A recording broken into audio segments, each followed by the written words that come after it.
好，观众朋友，今天财经焦点，赶快来关心的是历史级的美股泡沫末日进入倒数了吗？欢迎观众朋友跟我们做互动。如果您认为真的有危机了，留言写1；如果您认为美股还会继续的持续的暴涨，可以留言写2，跟我们一起做更多的互动。来关心到是费半指数暴跌了10%，AI 神话现在松动，还包括了美股、美债、黄金、比特币全面跳水。下一张股牌会是 AI 还是整个华尔街惨遭血洗？今天就这些议题，我们会一起来做关心。大家还记得吗？事情就是发生在上周五，惨遭了空头血洗，美股4大指数全面重挫，是上演了惊悚的黑色星期五大逃杀。赶快来看到一下细节，费城半导体指数暴跌幅度超过10%，当中是 AI 股暴跌幅度是最高的，几个领先的这些非常重要的企业，包括了博通股价重挫15%，美光股价重挫13%，辉达6%，AI 跟晶片股展开了大逃杀。短短1天之内，美股市值蒸发幅度高达了1.8兆美元，不只是美股血洗，包括了美债也血洗，黄金同样是暴跌，而且还有比特币也是暴跌，一度暴跌幅度超过5%，失守了6万美元大关。多位的这个金融专家还有经济专家赶快跳出来示警。末日博士说，投资人啊，现在切勿盲目的追价。他认为说，美股的崩盘已经如定时炸弹，他认为随时可能会引爆。这话说得非常的重。我们来看到巴菲特指标，现在说呢，已经上升到231%，是历史新高。这个巴菲特指标是美股总市值占美国 GDP 的比重，如果高于200，就被视为是玩火了。那何况现在已经到达了231%哦，让这个历史级的泡沫警报狂响起。花旗说了，这个现在的状况是已经出现2008年金融海啸以来最严重的泡沫化迹象。他认为说，如果市场风险持续增加的话，股价还有大幅修正的可能性，提醒投资人切勿在这个时候逢低抄底啊！这背后暴跌的4大导火线，我们也来看一下细节，包括了 AI 信仰开始做松动，尤其是博通的财报出炉表现不如预期，再来就是这些AI 股现在的信仰开始松动，但是我们看到 AI 新创却还是在疯狂的筹资。首先 Alphabet 宣布将会发行的是800亿美元规模的股票筹资， Meta 也说接下来它会跟着一起跟进。再来就是美国新出的这个5月非农新增就业人数表现强劲，达到了17.2万人，失业率维持只有4.3%。现在看起来这些经济数据蛮强劲的，所以看起来这个联准会降息的梦就会碎了，有可能升息，所以带动了股市暴跌。另外就是美国自己的通膨问题还非常的严重，消费者物价 CPI 预估年增率还高达了4.2%，创下3年新高，就怕联准会会持续的升息。现在川普出来说话了，他说啊，联准会你这个时候如果升息，这绝对是错的，再度的呼吁应该要赶快来降息。所以今天节目一开始要特别请教赖老师怎么看。我们刚刚看到了这个巴菲特指标升到了历史高点，末日博士也出来警告，别急着抄底，这些都是华尔街的专业人士说的话。市场甚至出现了2000年或者是2008年这个金融海啸前的警讯，美股现在是一个健康的修正状态，还是有可能进入历史级的泡沫悬崖边缘？ AI 神话有没有可能破掉，成为金融海啸的第一张骨牌？赖老师怎么看？我看现在很多人都很焦虑啊，很多人他都陷入一个非常迷惘、非常彷徨啊，非常恐惧。然后有些人可能认为说这是一个好机会啊，也就是当初高点的时候我没有买，那现在我是不是应该赶快进来抄底了啊？因为这样狂跌，这是不是一个最好的机会都折断了啊，往下折了，所以我现在是不是赶快进场来捡便宜，那我还可以再赚一波？各种论断都有，那看你是信谁，你信莫日博士的，信巴菲特指数的，他都告诉你说不要再玩了，够了啊。要赶快保守一点了，但是有些人会说抢进啊，这是捡股票最好的机会啊，是因为过去啊都已经涨到那么高点了啊，联发科涨到多少了，台积电涨到多少了？你现在不赶快去抢底的话，到时候明天一反弹，你又2晚啦。你看，我就告诉你，我之前我就跟你讲，700-800点的时候，我就说会涨，你就还看。我说2000点、2000多点，你不相信。1000点呢，破了1000点，你还在问我，我就跟你说2000点，然后现在你还是不相信，你看吧，破了2000点了啊，那你现在信还是不信啊？你说折断了，折断了就是抄底最好机会啊，你信还是不信啊，观众朋友？那现在的问题就在于健康吗，还是不健康？因为没有人去看本益比了，没有人去看这个股票它本身，因为现在6月份已经是股东会了。股东会已经陆陆续续的除权息都开始了，没有人在乎除权息的一个基本面，没有人在乎它的本益比的基本面都不在乎了，都说股票是买未来，未来我们它很有可能不得了的好啊，所以他今年表现不好，今年的股息根本分不到1毛钱，搞不好还贴的。但是这个股票已经猛涨了，所以该不该买啊？该买啊，买未来啊，因为未来没有人知道啊。所以观众朋友，如果你是投资者，我坦白说，如果我的建议，我觉得谨慎保守是当前经济环境最恶劣的最好的一个方法。不要羡慕别人在上个礼拜之前赚了一大笔钱，不要去羡慕他们。是，但是问题就在于你现在就应该抄底吗？有些人说，或许股票就是跌一天，明天又弹上来了。如果明天弹上了，后天再重挫，那这个才是最可怕的事。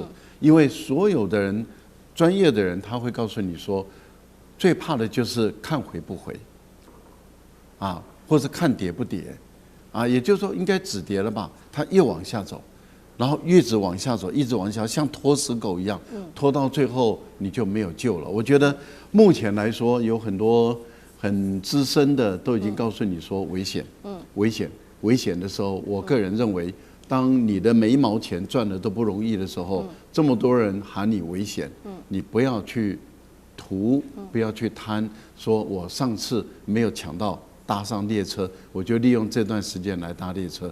我觉得安全，钱在你手中最安全了。目前来讲，还是安全一点比较好。好，我们现在看到包括多位专家，还有来自于华尔街的这一些金融巨擘，都对于当前的这个美股还有美国的不管是债务金融表现，都是以比较保守甚至是悲观的一个市景哦。那同样的问题，吕舰长又怎么看？包括了这次跌的不是只是美股而已，全面重挫指的是说美债还有包括黄金、比特币全面暴跌，舰长怎么看？以前我们来看到有关于股票或者是债券、黄金跟比特币，它之间是有一种联动，但是呢，不是全部都正面，也不是全部都是负面的。可是我们现在看到的是，也就是全面齐跌。那这个全面齐跌，第一个我们先看到今天台湾的股市中场以下跌1568点做收。那其实中场最大跌幅高达了2700点。那还遇到了很多的大型券商它的 APP 故障。那也就是你想逃无门想减不能那也就是大家要买也不行，要卖也不能。然后你就看着那个指数不断的往下跌。那刚刚赖老师已经给大家做了很多的建议劝告了。那其实我们来对应一下从历史来见今。那当然我们来从历史见今的话，我们会看到有一个叫做牛熊指数的。那牛市我们一般讲的也就是多头，熊市我们一般讲的就是空头。那它当这个牛熊指数接近100的时候，其实就是下跌的开始。那我们从过去无论是2000年的网络泡沫，或者2007年到2008年的次级房贷的时候，或者是我们看到这个有关于2022年的这一个新冠肺炎的时候，其实它都到达了我们刚刚讲的牛熊指数100%的部分。那也就是刚刚大家都认为这次不一样那这次绝对没有不一样，完全相同那也就是刚刚赖老师讲的，也就是看回不回，看跌不跌，这个叫做什么？这叫做多头不死空头不止。那也就是会不会继续跌下去是一个问题。但是黄金是大家现在比较喜欢讨论的部分啊。那黄金它跟其他的金融商品最大的不同，它没有利息的存在啊。但是我们现在来看啊，这个有关于黄金的部分，每次当它下跌的时候，重挫的时候，都有很高的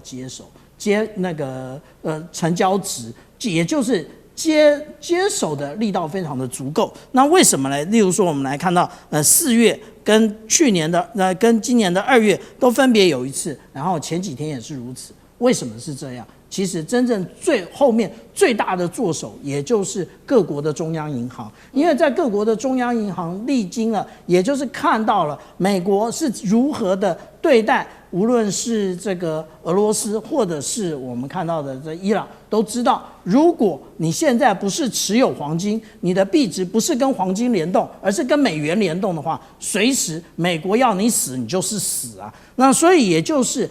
当大家不看好黄金的时候，黄金就有很大的接盘。可是我们现在看到黄金进入了一个箱型整理的一个状态。那这一个部分呢，也是劝告大家投资是有风险的。那各种风险要自己承受，不是我们这个节目讨论的是国际政治，不是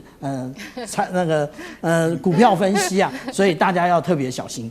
好，这个确实我们是讨论国际政治哦。那不过呢，我们也来看一下，那这个是跟 AI 有关系的 ，AI 会不会经历接下来的泡沫化？因为也有许多专家这样子的事情，那杨老师又怎么看？我比较就是平衡一点哈。我觉得其实现在，如果以今天而言，台股你看它虽然是掉了1500多点，但是台积电大概掉了70块，3%。可是呢，买零股的哈，也就是不买那种，就买零股的哈，什么10股啊、100股啊这样子的哈，来到了180亿。所以这些散户哈，还是对台积电非常有信心。这什么意思呢？也就是对 AI 有信心。还是说对接下来的科技发展所带来的这种投资扩张有信心？但 AI 的所谓泡沫的问题是在这个投资扩张是真的，可是它的商业的收益能不能够在短时间、中期能够有一定的回馈，那这就是不确定的。所以我简单的说，我觉得一句话应该说，现在是处于有基本面支撑的结构性高估，以及历史性的记录。那这个结构性高估会让人紧张，所以你看到那个巴菲特指标231，巴菲特自己他在就是2001年接受《财富》杂志的时候说，他说如果这个比率高于200的时候哈，那就是表示你在玩火了，表示这个火已经玩得很大了。那花旗的警报更说，它是在18项指标当中，现在已经有11.5项，达到最高指数。他说，只要超过双位数就已经很危险。那过去的确，那个.com泡沫化的时候是来到17.5项，而2008年的金融海啸的时候来到13项。所以花旗的这个数字也告诉我们，其实接近很危险过去2次.com跟金融海啸更为严重。所以的确市场过于集中，就是历史的记录。美国的5大几乎占就是 SP500的30%，那不可思议吧？对。然后呢，私人的这个市场估值出现泡沫的一些特征，资本的支出呢也前所未有的这个现象。你看到，光是比如说微软、Google、亚马逊跟那个 Meta 4大超大规模，就已经在整个 AI 的支出上面，事实上是非常的庞大。那可是现在有几个不一样，就我刚刚讲资本面支撑什么意思呢？因为这些大的刚刚讲到5大还是4大，应该讲美国主要是8大，都还在赚钱。辉达2026年的就是整个收入去年2159亿美元，毛利率是71%，净利率是53%，所以他自己本业在赚钱。虽然投资是很大，然后呢，企业的财务体制比2000年.com的时候是要健全很多，没有很多公司前8大在玩杠杆。台湾的科技产业也没有什么公司在玩杠杆，也就是财务性的操作其实是很少见，以前根本就是一窝蜂的下去，是比那个点数，然后玩这个杠杆。是，然后呢，盈利的成长是有真实的基础，所以这几个又很真实。只不过就是说，短期它的收益是不是能够出现？我们现在看到有一些美国的企业发现到，它的光是 AI 的支出哦，已经高过它在裁员上面的节省。也就是这些使用这个 token 哦，每月在结算的时候呢，就发现到问题很多，因为价钱很贵。可是现在光是 OpenAI 或者是 Anthropic 以及 SpaceX 现在准备要进入 IPO 的阶段，这3大巨型 IPO 哈，能不能真的有效的募资？大家对于市场的评估啊，现在看起来就是很紧张。所以我还是一句话，这是有基本面支撑，因为它代表的是新的科技世代。你不能再用传统的思维、财务的思维、杠杆思维来看。可是呢，真的出现了历史的记录，也出现了结构性的高估。那这个高估，那就要你自己估了。所以呢，我们只是把基本面呈现出来而已。好，谢谢杨老师。那我们休息一下，马上回来。地缘政治、美中之争、战略价值、强权崛起。